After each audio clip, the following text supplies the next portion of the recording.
Man, what is good, people? I'm here to bring you all a pretty long overdue video because I've had this thing for like several months, but I just did not make a video about it. So here I am doing just that. So what I've got right here is a leverless controller. Now, I should preface that the branding for this thing has been kind of all over the place, because at least according to the Amazon listing, it's like branded under Sahawe, but I believe the branding has changed since then. So for the purpose of the video, I will be referring to this controller as the T16. Like it says like Houtpad on it as well, but I will just be calling it the T16 for, you know, simplicity's sake. But anyway, yeah, this is a leverless controller, all buttons, no stick. So why did I get this? Well, for the simple reason that I just wanted to try a leverless controller. You can obviously get a sort of similar experience with using keyboard, for example. You could remap the keyboard so it's like a leverless, but I don't personally prefer that because, you know, that means you have to like navigate around the other keys and like make sure you don't hit the other ones or something. It's a little awkward to use a keyboard like that, for me at least. You know, maybe that works well for other people if they want to use like keyboard for fighting games. But yeah, I as I said earlier, I've had this thing for months. I had it since like March of this year, but I have not been using this too much. You know, I did my fair bit of testing during that time, but I personally did not find a game that like really made me want to be like, oh man, I just got to use this controller for everything or something like that. I got this off of Amazon. It costs me about $100 US. The listing and pricing changes quite a bit. Also, I should mention that I used an Amazon gift card to buy this, so it did not come out of pocket. Don't worry about that. Yeah, the price on this thing definitely varies. You could get it for like less than 100. The listing, the exact listing, which I'll leave in the description below, it has it for around $80. And I've seen this thing on like AliExpress for like 65. So it really depends, man. It just, the prices, the branding is all over the place for this thing, but, you know, I will leave links in the description for where you could get this. But yeah, let's go ahead and crack this box open. Kind of give you a rough recreation of the unboxing experience. It comes in this very thin cardboard box. It's a little dusty because it's been sitting on my desk, but like under a monitor, because I got like monitor arms, they could just like fit under there. But yeah, it's got a couple stickers on it. It just says like what the controller is and what the contents are. So yeah, let's just open this up. Here we go. Oh man, I gotta watch this flap. All right. Yeah. Again, this is a rough recreation. Like they didn't wrap the included cable like this. I did this because it originally had like a cable tie. So we'll just put that aside. And then in here is the they put the controller in this like bubble padded like nonsense right here, which we'll just set that aside for a moment.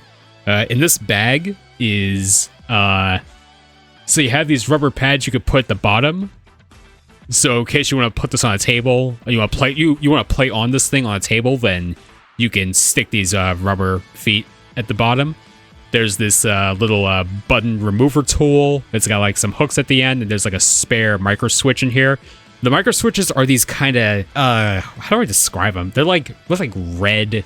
They're not like the standard keyboard micro switches. They're like these like mini micro switch things that are made specifically for like this or some other stuff. It's weird. It's like not a keyboard switch, but it's like lower profiled micro switches. And they're red, so they're linear. They are linear switches, so you're not going to get like a tactile feel or like a clicky thing. They're all linear switches. And, you know, finally we got this documentation, which I will use this for reference so I can, you know, just point out some specific stuff. It is very well documented, I will say. It's one-sided, but yeah, it basically lists a bunch of instructions and you know, some details about getting to the web configurator, which I'll showcase later. And yeah, we could just go ahead. Oh man, take this guy out. Oh my gosh, I smacked the mic arm. That's okay though. Goodness. Professional videographer, you guys. Yep, that's me.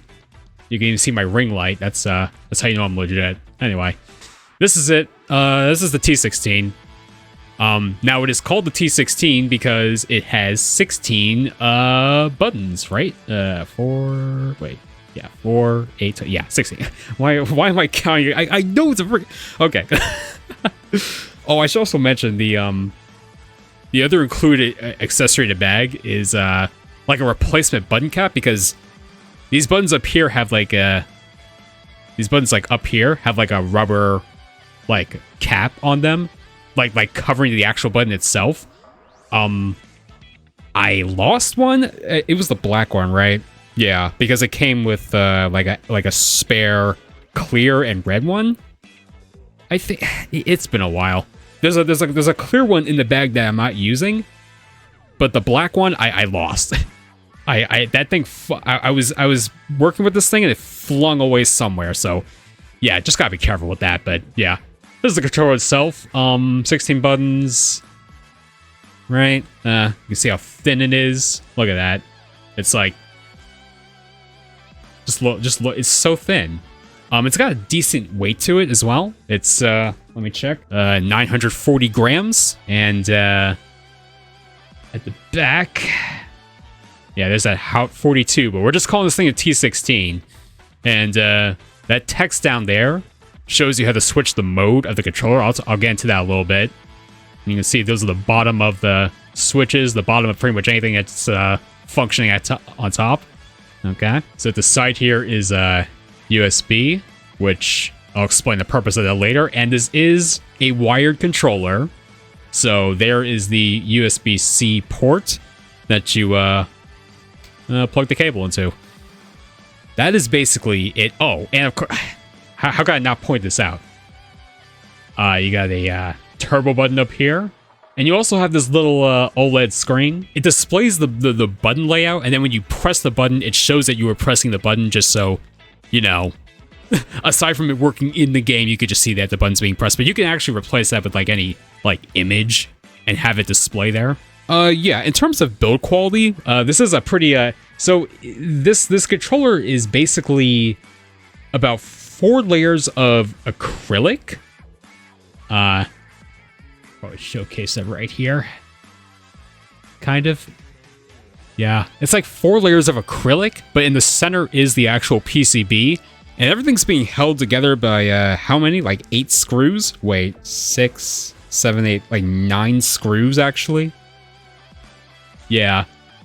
So you can customize, like you can actually put like custom art in here as well, but you have to remove the screws, and then you have to remove all the layers and junk to actually get to the part where you can like slip the artwork in, then you gotta screw it back together. I will not be showcasing the customization process, mostly because 1, I'm not doing that for this video, no way, and 2, I don't know what to put yet. I would say for the build quality, I mean, this is literally the only leveless controller I've owned, so like it feels fine to me.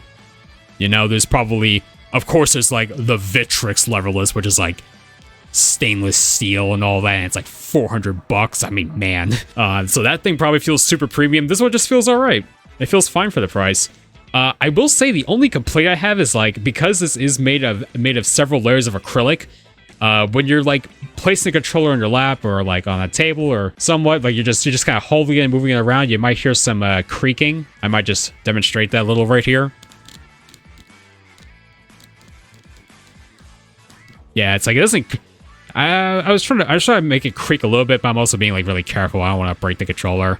But you shouldn't have a problem when you're just, you know, you're like pressing buttons on it. Personally, the way I use this thing is like I just put a pillow on my lap and then put this controller on top. That definitely just does it for me.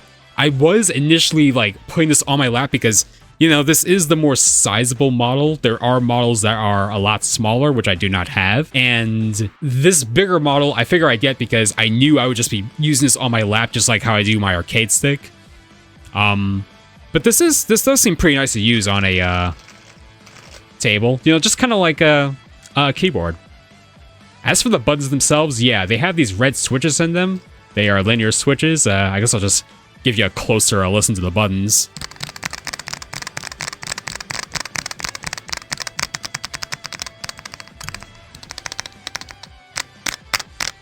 And there you go. Yeah, I mean, it's pretty straightforward, right? Well, aside from like the customization aspect in terms of like how this thing functions, which we're gonna get to right about now. I'm gonna show you guys the web browser config, because when you plug this thing in to like a computer, for example, first thing you're gonna notice is like all the buttons light up. So it does have customizable LEDs. And as I said about the screen, you can change what's being displayed there. I don't believe I'll be changing what's displayed there, but just know you could make like a tiny image and have that being displayed. And you can also customize what these buttons do, which, by the way, so a typical leverless layout is, just bear with me, this thing's like upside down for me. It's usually these three buttons up here, and then this button down here is up, right? So you have left, down, right, and then up right here, okay? And then these are like your this is like the standard 8-button layout that you see on an arcade stick. But then up here, this button right here, this acts as L3. And this button down here, hand on the right, yes. This button down here is R3. So what you could do with those is you can actually assign a macro to like L3 or R3 and just use it as a regular button on this thing, which is really nice. And then on the left side here, this button is also up, just like the button down here. So this could be nice for people who are trying a leverless for the first time, and down and the up button being below can really throw some people off. So having an up button where the down button is up here could be a nice thing. I did get accustomed to the this up button down here though, but then right next to it is like it's like a bonus button, so you can actually make this button act like another button that's on this controller. You can actually do the same thing with this button up here too. They're both like bonus buttons. So you could, I don't know, you could have a button that's like over here.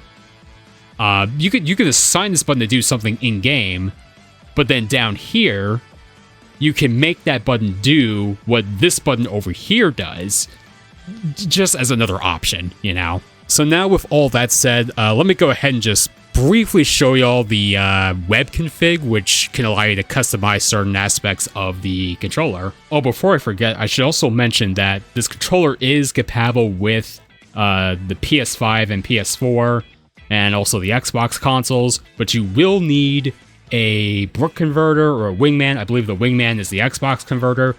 As for PlayStation, the instructions say that you need to plug a PlayStation controller into this pad, because if you do not, then like after 8 minutes, the controller will just like shut down, because the controller is basically looking for a authorization signal from like an official PlayStation controller. So once again, Brook converter for PlayStation, Wingman for Xbox. And I should also mention one other very important thing, because this was a very relevant topic, like during the Capcom Cup, like last year. But this is of course I'm referring to the SOCD mode. So I'm just going off the instructions here. Simultaneous opposite cardinal direction, or SOCD. Cleaning will ensure the controller obeys certain directional input rules when setting inputs to the computer/console. So the SOCD mode that was set out of the box for this controller was neutral mode, which is up plus down is neutral and left plus right is also neutral. So there won't be any funky stuff happening when you're doing like, you know, left plus right, up plus down like this. So, you know, just so you know, it's like, I believe the modes other than this can give players a certain advantage or make things like really funky or something. Yeah, I haven't had to mess with this when I took the controller out of the box, so I just thought I'd mention that. Alright, y'all, now we're in the web configurator for the T16. So in order to access this, you must hold start, which is the top right button over here. While you're holding that button, you plug the controller into a PC. A PC is required to access this web configurator, I should mention. So you hold start, you plug the controller in, and then the controller itself is in a config mode. Now, this is obviously you can easily tell just by the LED, the screen right here, but more notably, the green LED right here will blink, indicating that it is in config mode. So, there's a ton of things you could do in this, but if we just go to configuration right here, the first thing I wanted to do when I got this thing was config the LEDs, because every single button was lit up red, or sort of like a pinkish red. But as you can clearly see on screen, I customized the buttons so that those extra buttons, as well as L3 and R3, have no light whatsoever, although they do emit a light when I guess when like an adjacent button is pressed, because as I said, like the bonus buttons near the movement can do the same sort of function as like any of the others, so that may still happen. But yeah, if we just go to custom LED theme, we can see here, like, this is what I have set up, right? So we look at this up button, for example, and you can customize the color completely. You could pick these presets, or you can move the little dot on this little graph right here and just pick whatever you want. And then at the same time, you can also customize the color when the button is pressed. So when the button is pressed, I have it set to white. So when I press a purple button, which is one of the motion buttons, when I press it, it will flash white. I can also make it flash like any color I want. You know, I can make it flash green, I can make it flash blue if I want, but I just have it set to white. And yeah, now another thing you'll notice is like the layout of this on-screen controller and the way the controller looks IRL do not quite match up. And I mean this specifically, like up here it says L3, R3. It shows that they're up here, but on the controller, as I described, this button, the button up here is L3, the button down here is R3. You just have to refer to the instructions have like a chart and like a diagram as well. You just need to refer back to those when you're customizing your LEDs. So there's that. And another thing too is that there's ways to make you could actually like make the color, you can make the colors on the controller blink or like fade into different other colors. Like the instructions have a lot of configurations for this, but of course, me personally, I just prefer the stationary colors, and then they change when I hit the buttons. So yeah, tons of options here.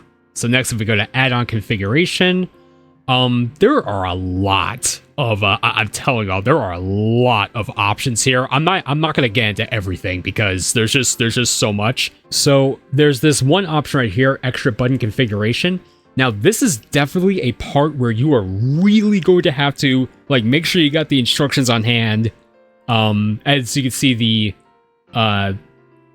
this little tab right here, this 26. So 26 is referring to this button, because this is basically the name of this button. I'm looking at the diagram, it says M226. Sorry, I turned off all the lights in my room so I can barely see this crap. But yes, this button is referred to as 26. And in this next drop down, it says L3, which again is the button up here above these 8 buttons. So with this simple drop down, you can change this into anything else. So it could be R1, it could be L1, it could be pretty much any other. It could be like another direction. You could actually make this into another up button. In case you press this button instead of the usual up button, you could press this also for up. So that's what this is here for. You could just simply change 26, which is that extra bottom button, into whatever. You can also change the top button, which is like by default an extra up button. You can change that completely simply by entering the pin number, and then the extra button drop down, you just change it into whatever, as I just showed off. And then just a small thing on the same menu, the turbo shot count, I just cranked it up to 30. This does make that the screen on the controller call this thing the T30, which by default it's the T16, but for some reason, when I set it to 30, the controller is referring to itself as a T30, which is kind of weird. But yeah, if you want like a faster turbo, like I set it to 30, I think this is like the highest you could do. Yeah, this is the highest you could do. So the reason for this is that when you use the turbo, which is activated by holding the turbo button at the top left of the controller, and then pressing a button, and then when you hold the button, then when you hold the assigned button, it will like, the turbo will be on. And your character in-game will just do the same move over and over when you hold the button down. I set it all the way up to 30 because in some older fighting games, like I tried this on like Fightcade and I tried like Chun-Li, you can hold the button down when it has turbo and get her lightning legs out a lot easier. So yeah, options there. Just literally, I just cranked it up so that I could just have the fastest turbo I can. And then right here on this screen is the one where you, this is where you actually customize the little OLED screen right here. I don't have an image I could replace for now, but I think I might have one idea, but I'm not gonna do that now. But this is where you do it. So as I said, tons of options here. This web config, it's going to say that it's not secure on your browser, but keep in mind this is just a local connection between the browser and the controller. So pretty much when you're done here, you can click reboot up here. This will reboot the controller. And pretty much, yeah, you can reboot the controller right here. Personally, I just unplug the controller and then plug it back in. That just works just fine for me. So actually, I'll go ahead and demonstrate that. So I've actually got the controller plugged into my USB hub, so I'm just going to press the button to like turn it off. And it is off now. And because I'm not holding start, it's going to reboot as like a regular controller. So let's just turn it back on. Okay, and now it's back on. I can press this button, flashes white, and press this button, flashes white, pretty much. If I press this button, I think let me see, what happens? Oh yeah, the L3 does flash. It does flash. Just like so. So yeah, that's pretty much a brief rundown of what's in this web config. Again, there are like a million options. There's like things you probably should not touch. Like there's literally this is like a big danger zone button. Like you don't wanna mess with something that you shouldn't. So if you're at least looking to customize what the extra buttons do and the LEDs, just like me, pretty much just do what I said before and you should be good. Alright, so one very important thing I forgot to mention is the save backup restoration thing. So once you've configured so first of all, you can make a backup of just the default options when you get the controller. So you could just do that initially. And then once you configure everything, you can just save. And then if you ever want to get back to what you configured, you could just hit load and it should just work. So let's say I'll just hit save. And make a file in here. And then if you want to get back to that point, you can just click load. It'll prompt you to click that file and you just click it. You can probably save these files in like a folder. And yeah, basically you want to load, just click that file that you want to load. You can like name the file into something that you can recognize. And yeah, I guess that's pretty much the essentials. Of course, you can let me know in the comments if you have any questions, and I'll try my best to answer them. But now, with all that said, let's go ahead and try some games, because obviously you want to get this leverless controller to play some fighting games, maybe some other stuff I'll show off. So yeah, let's get to it. Alright guys, first game, Street Fighter 6. I'm safely assuming that you probably watched this video thinking, like, man, I really need a leverless for Street Fighter 6. Because some of the top dogs are using that. Although to be fair, some of them a lot of them are using pad for something. Anyway, yeah, this game works pretty well with this, I'd say. Could do Hadouken, you know, do a DP, right? Now there's certain like shortcuts and techniques you could use on a controller like this. Like you could like hold down and then press forward twice and do a DP, like so. Of course, movement could be pretty clean, I guess. This kind of controller feels pretty natural for a traditional 2D fighter like this. Then, of course, we have a charge character like Guile. You know, pretty easy stuff.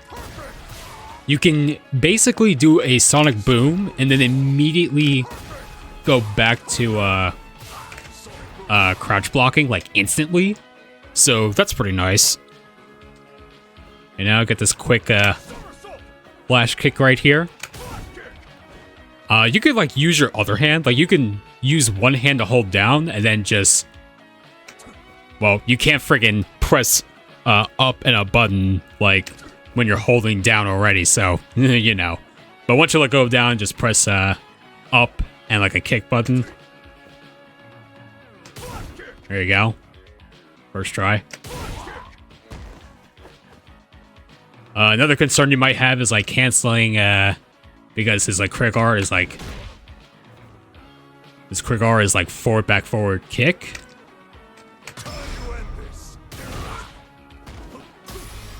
So then you're probably wondering, like, okay, but how do you cancel a flash kick into that? And, the way to do it would be to... Alright, I had to refresh myself for a moment, but... Basically, the way you cancel Guile's flash kick into a super on this controller is that you, of course, hold down back, or... I don't know, I'm not a Guile player, so I guess when you have the opportunity to charge down back for a flash kick, or just down for a flash kick, so...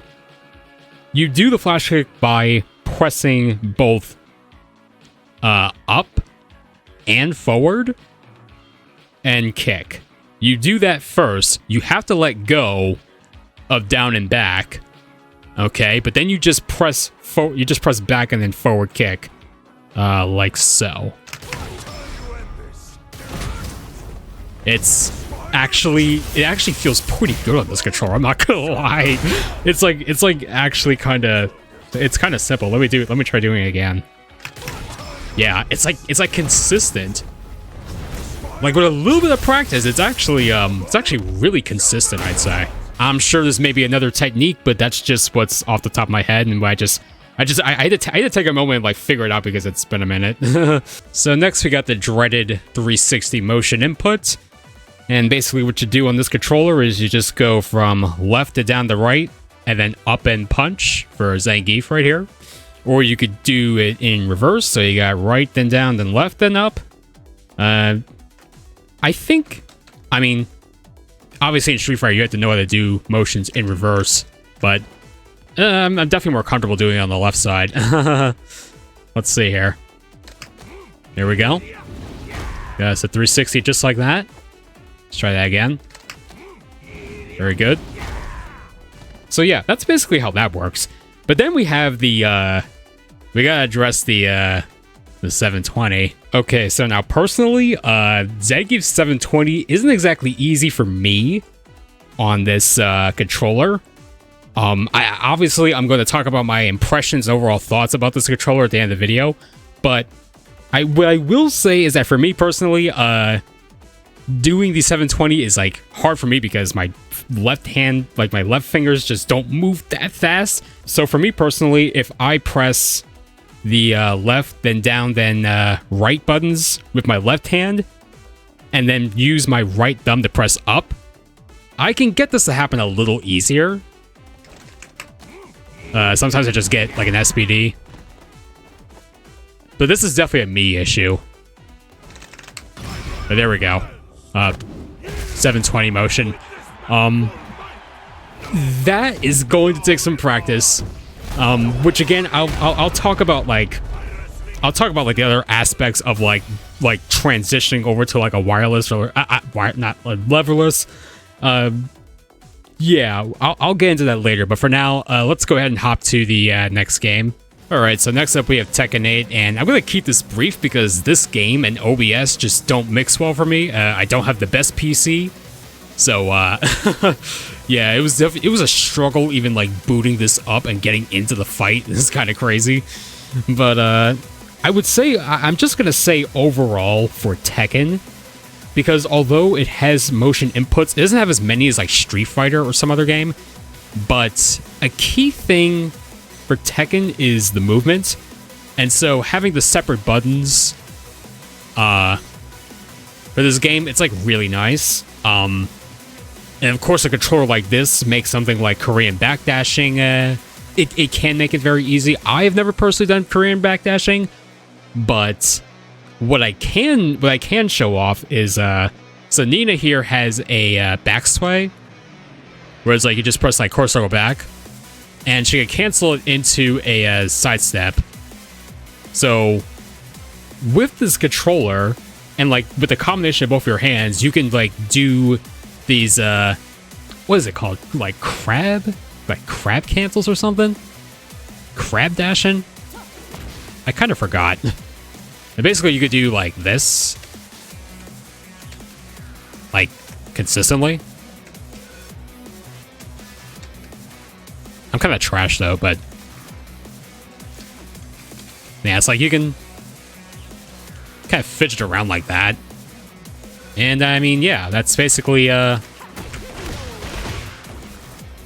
Tekken demonstration. It's like these buttons can offer like really clean movement in this game.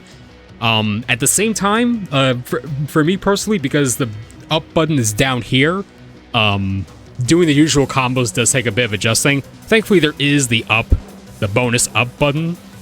So, you know, you can, if you ever feel confused about where to sidestep, or like you feel really comfortable doing the up motion where the up button probably should be, I don't know. Yeah, the bonus up button is there to help you on this controller with Tekken.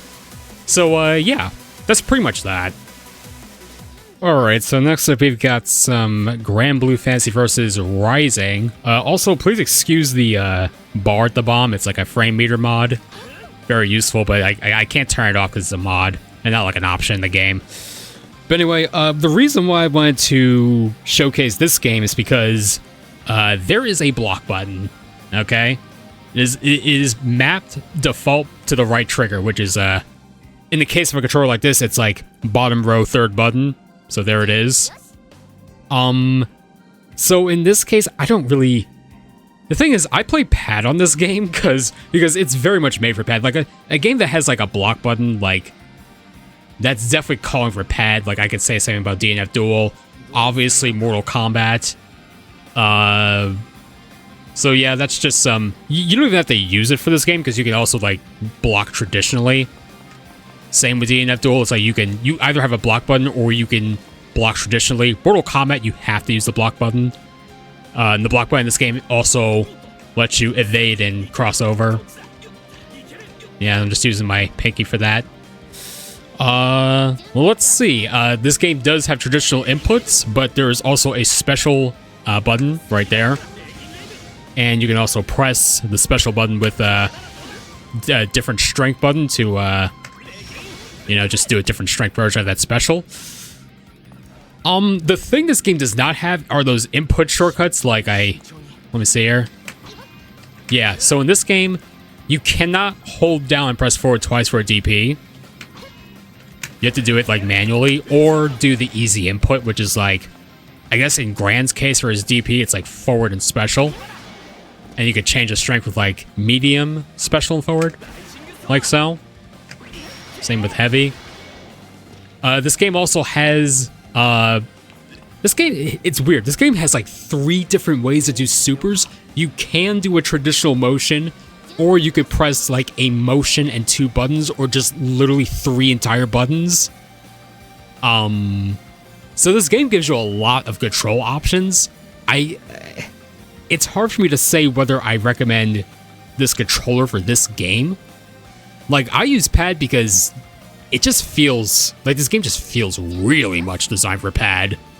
But, you know, I mean, if you're comfortable with a controller like this, or you think you'd feel comfortable with a controller like this, or even an arcade stick, like, you could rock that way too. I previously used an arcade stick with this game, but I just felt that like pad is just better. Just having the easy input supers on demand.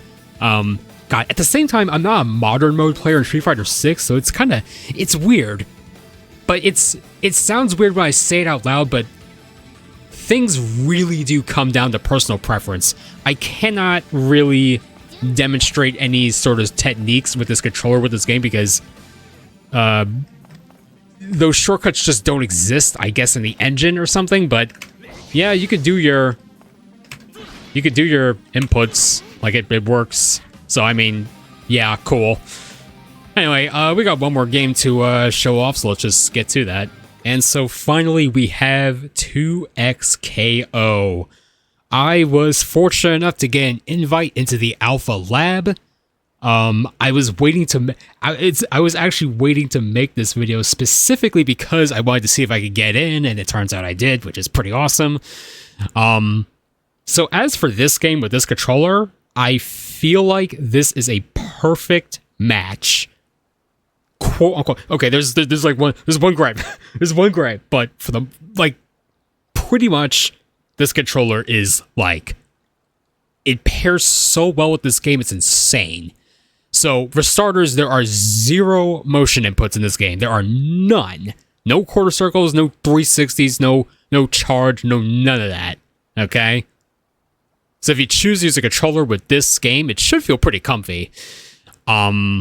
That being said, the one thing, which this also applies like an arcade stick, is like, I was having a lot of trouble figuring out my button layout because this game has like light, medium, heavy attacks, but it also has 2 special attacks and a tag button. So I was spending a while like trying to figure out like, okay, so how the heck am I gonna map this game?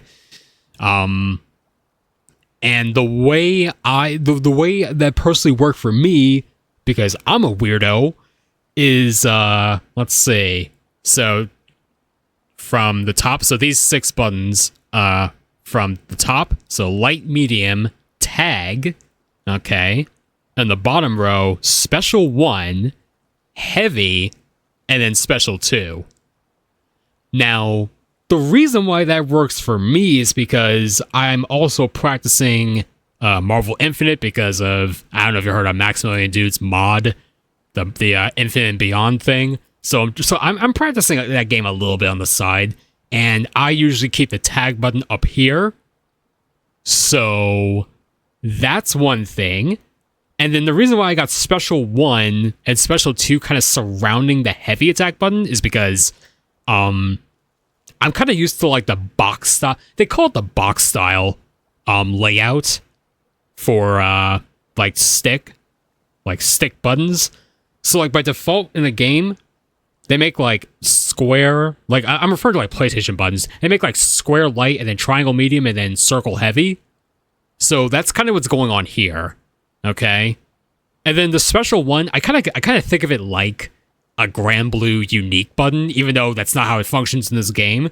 And I think of special 2 as like a Guilty Gear dust button, which also, again, that's not how special 2 functions in this game, but that's just like, that's how I'm making sense of this.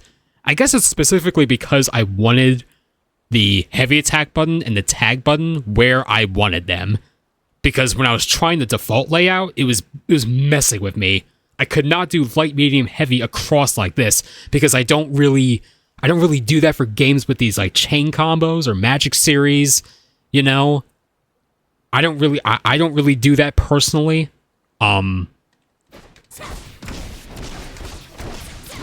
So like this actually works pretty well for me.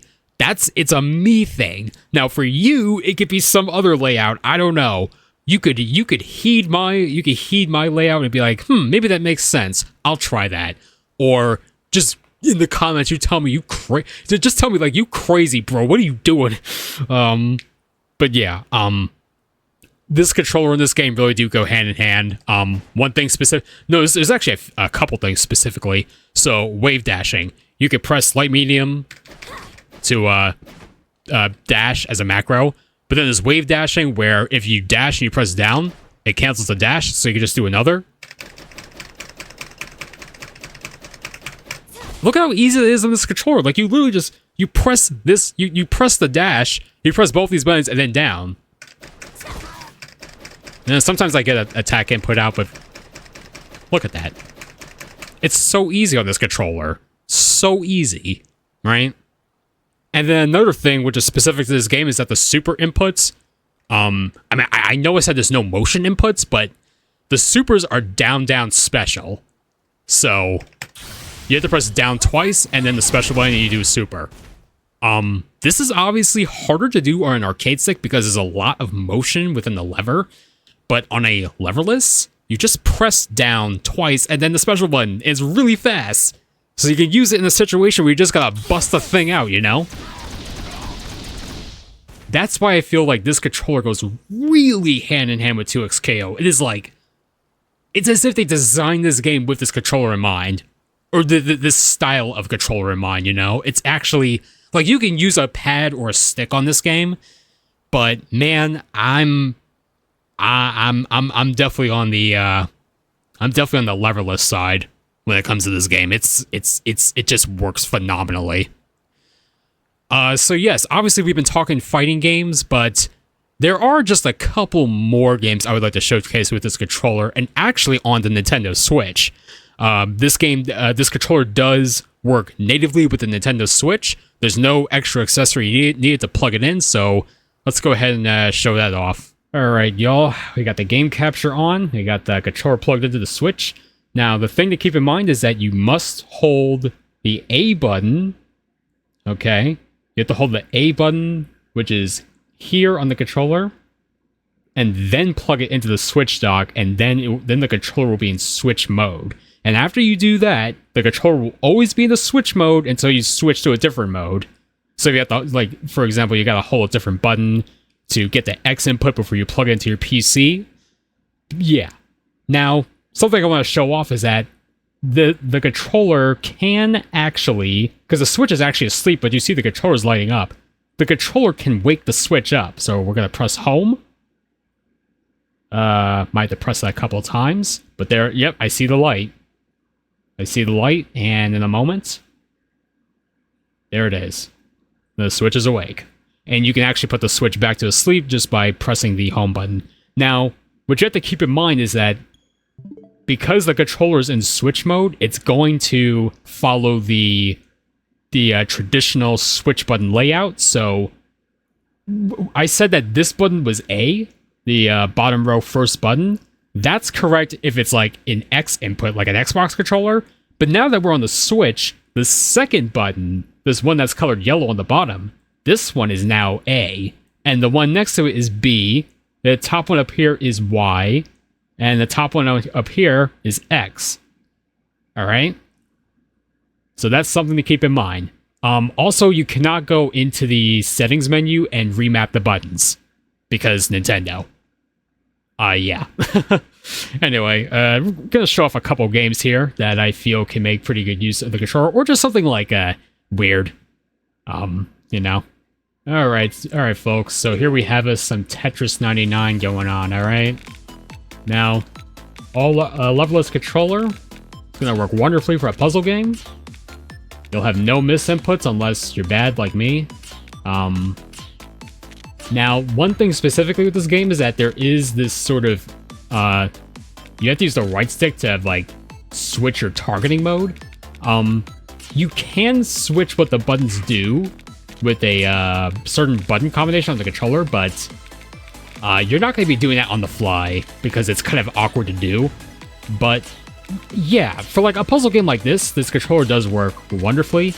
I'm probably gonna lose because I'm not like being an insane Tetris player right now, but like, yeah, I mean, you guys get the drift. Like, pretty much flawless inputs. One thing that's actually nice is that because the up button is down here, it kind of makes sense in the context of this game where up sends the pieces down and the button is down, even though it functions as up. I just thought that was a quirky little thing that kind of makes sense for this. Okay, I'm probably just done. That's okay. We gotta move on with the video. I will say, the shoulder buttons do follow the that sort of typical pattern where it's like this is the in the case of a Switch controller, this is R, this is ZR, and then LZL. It's just like any other like arcade stick or level-less controller. So yeah, let's go ahead and move on with our last game. All right, guys. So last up, we got some Mario Kart 8 Deluxe. I guess this was a bit spoiled by the home menu, but yes, you definitely can use a level-less controller with Mario Kart 8 Deluxe. I'm not saying I recommend it, but you can if you want. Let's see. I'm gonna pick my boy Luigi. All right. I don't know if this cart's any good, but I'm just gonna rock with it for time's sake. You may have noticed I got kind of a Mario Kart mousepad going on down here. Can I show it off? Yeah, you see that? Because I am a quite the connoisseur of Mario Kart. It is quite fun. Actually, this mousepad was like a Christmas gift, but still, we're gonna get into this game right here. All right, I believe this should be accelerate. So 3, 2, hold this. Off we go. So I'm holding A to accelerate, and the button to the right of that is R, and I can use that to drift. And then to the right of that is ZL. So I'll be able... Actually, this is actually ZR that I'm holding to, that I'm using to drift. My bad. Because R is on top.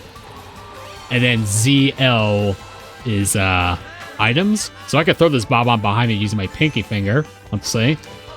Oh, I did not throw it behind me because Alright. Well, this could be a pretty interesting way to play. Obviously, I just use a Switch Pro controller, but this is possible. Let's see, I could do the hop tricks. There we go. Yeah, you have to use the up button down below to throw the item like in front of you. So my brain is trying to like I'm trying to wrap my brain around this. It's pretty weird. Let me see. There we go. I toss a banana in front of me. Oh, I guess you need the up button to like go down when you're gliding. So that's something. It's honestly something I just never had to think about. Let's see. I'm gonna toss that back.